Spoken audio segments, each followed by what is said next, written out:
नमस्कार। पॉलिटिक्स में आप सबों का स्वागत है।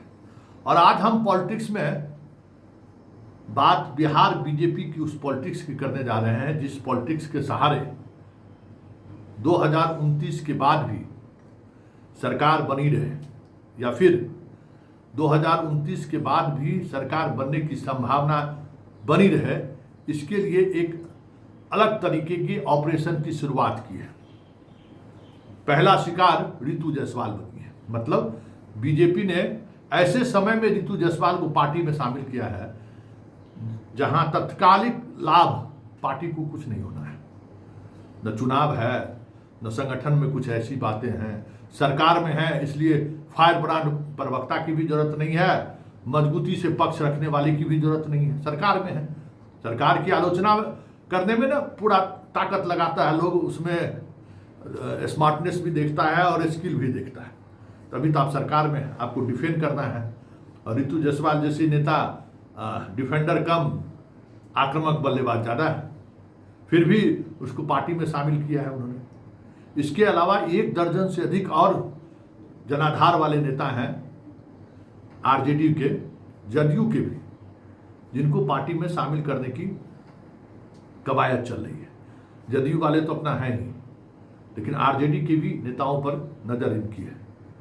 ऐसे में ये सवाल उठना लाजमी है कि देश और दुनिया की सबसे बड़ी पार्टी, सबसे बड़े संगठन वाली पार्टी, सबसे बड़े कार्यकर्ताओं वाली पार्टी में एक अदद नेता पैदा क्यों नहीं हो रहा है?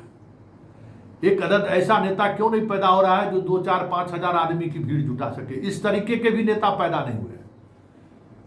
सम्राट चौधरी भले ही बीजेपी के मुख्यमंत्री हो, ये भी कहीं से आए हुए हैं, फिर भी इनका वो जनाधार नहीं है कि आज के तारीख में जीविका दीदी को छोड़ दीजिए, अगर जीविका दीदी को नहीं लाने का आदेश हो तो 1500 आदमी भी जुटाना मुश्किल हो जाएगा कार्यकर्ता की तरह।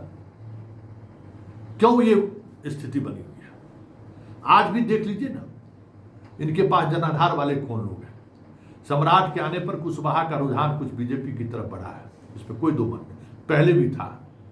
लेकिन इससे पहले बहुत सारे कुशवाहा नेता बीजेपी में हुए, विधान परिषद से लेकर विधायक तक। अपने कॉन्स्टिट्यूएंसी से बाहर कहीं वो प्रभावी नहीं रहे, कहीं बाहर प्रभावी नहीं रहे। एगो तो बेचारे मर गए, वो भी कुशवाहे थे, पटना सिटी के बापू। तो एकदम बीजेपी कार्यालय में जाने के बाद लगता था कि बाप कितना बड़ा आइडियलॉग है, कितना बड़ा नेता होंगे।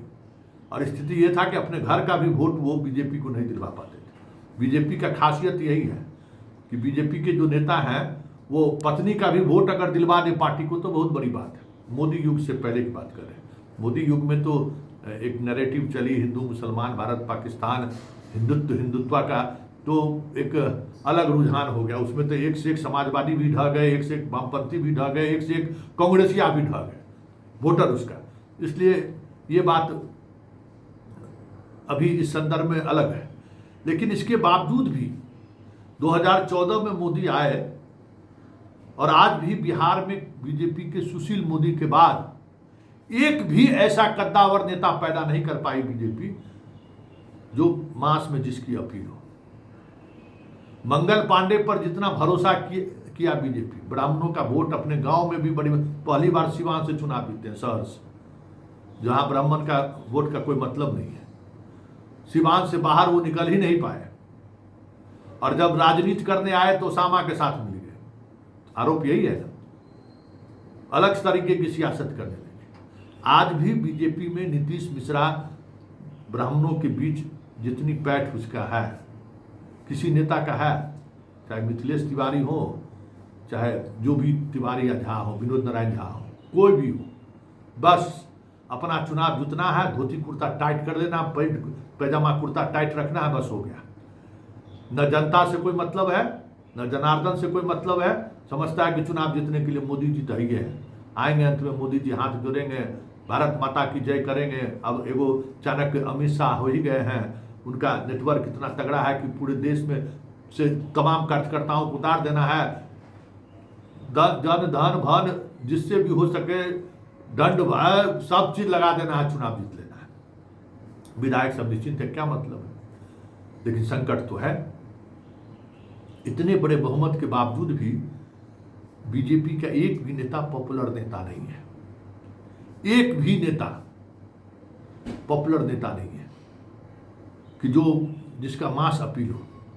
सबसे बड़ी संकट यही है कि सरकार की अलोकप्रियता जितना सोशल मीडिया पर अभी देखने को मिल रहा है, 2-3 घटना तो लिटमस टेस्ट है, घटना का सत्य कुछ और है, लेकिन इस तरीके की नैरेटिव बनाई जा रही है सोशल मीडिया में जिसका जवाब किसी के पास नहीं है। चाहे वो अभी जो घटना घटी है रूपसपुर में, बाप के सामने बेटी का बलात्कार करने की कोशिश का मसला हो, नीट का मसला हो, मोकामा में जो चल रहा है वो मसला हो, मतलब यादव और मुसलमान से बाहर जहाँ कहीं भी कुछ समस्याएं आ रही हैं, सरकार मतलब लाचार दिख रहा है। पूरा सिस्टम सरकार के साथ नहीं खड़ी रहती है, सरकार के साथ पार्टी खड़ी नहीं दिखती है, प्रवक्ताओं की फौज है, किसी का जुबान नहीं खुलता है, सब अपना जात देखने लगता है कि हम क्या करें, कैसे बोले। पप्पू यादव बोला कि राजनीति में महिलाएं सुरक्षित नहीं है, तो सब नेत्री सबको उतार दिए, कह रहा है ना, सोशल मीडिया पर सवाल कर रहा है, कोई जवाब देने की स्थिति में है बीजेपी। तो बिहार में सत्ता में रहने के बावजूद भी, 200 पार रहने के बावजूद भी बीजेपी के संगठन में ये क्षमता नहीं है, संघ के स्वयंसेवकों में ये क्षमता नहीं बची है कि वो इस तरीके की नैरेटिव को जवाब दे सके, इस तरीके की नैरेटिव को हवा देने वाले पर उसी तरीके का कार्रवाई करवा सके। कुछ नहीं, कहीं दूर दूर तक ये लगता ही नहीं है कि ये बीजेपी की सरकार है। तो ये जो संकट है, नेतृत्व की जो संकट है, बताइए ना, इतना महिला नेत्री रही हैं, विधान परिषद भी रही हैं, एक से एक शुद्ध हिंदी बोलने वाली महिला सब रही है। आज की तारीख में भी रितु जायसवाल कल पार्टी में मिली है ना, रितु जायसवाल का जो करवास है वो किसी बीजेपी के किसी नेता में नहीं है, महिला नेता में नहीं है, चाहे वो मंत्री महिला क्यों नहीं है। श्रेयसी सिंह में भी वो कनवास नहीं है, हम ये दावे के साथ कह सकते हैं। इतने बड़े अंतर्राष्ट्रीय फलक पर वो अपनी पहचान बना रखी है, लेकिन 2-2 बार के विधायक होने के बावजूद भी, मंत्री होने के बाद भी वो कनवास नहीं बना पा रही है, जो एक नेता का एक ऑरा होता है, नहीं बना पा रही है, न बयान से, न व्यवहार से, न उस तरीके की चीज़ों को वो देखती दिख रही है, कहीं नहीं दिखाई देती है। तो ये संकट है बीजेपी का, और ये संकट कब तक मोदी और शाह के भरोसे चलेगा।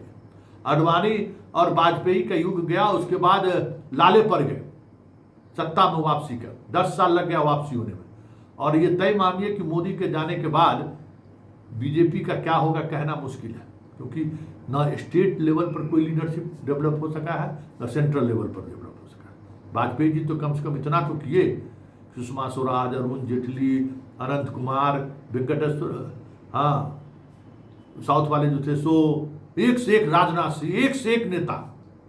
आज की तारीख में देख लीजिए, कोई ऐसा नेता है जो चल जाएगा कहीं सभा करने के लिए 2-4 हजार भीड़ जुटा ले, कहीं नहीं है। तो ये संकट बीजेपी की का संकट केंद्र से लेकर राज्य तक में है। इसलिए बीजेपी के पास अब सिवाय आयातित नेता का कोई गुंजाइश नहीं है। आप देख लीजिए ना, हर स्टेट, बिहार ले लीजिए, बंगाल ले लीजिए, असम ले लीजिए, झारखंड में भी जो है सो अब आयातित नेता को लाने के ला ही रहे हैं ये लोग। रघुवर दास को लाए गए, वापसी 10 साल बाहर रह गए ना। योगी क्या है, योगी कौन, भाजपा मुल्क है। योगी का अपना संगठन था, अपना तेवर था, अपने तेवर की वजह से वो भाजपा से चुनाव लड़ते थे। देख लीजिए, हरियाणा में देख लीजिए, राजस्थान में देख लीजिए, मध्य प्रदेश में देख लीजिए, कब तक शाह और मोदी के भरोसे चुनाव जीतते रहिएगा। तो ये जो संकट है ना, इस संकट को बीजेपी की जो नई पीढ़ी है, नया पौधा है, वो समझ रहा है। इसलिए छटपटाहट है कि जो जनाधार वाले लोग हैं उनको पार्टी में शामिल किया जाए, और यही वजह है कि न चुनाव है, न कोई माहौल है, फिर भी बीजेपी रितु जायसवाल के बावजूद भी 1 दर्जन से अधिक जनाधार वाले नेता को पार्टी में मिलाने की तैयारी में, जुगत में भिड़ा हुआ है। पॉलिटिक्स में इतना ही, इजाजत दीजिए, नमस्कार।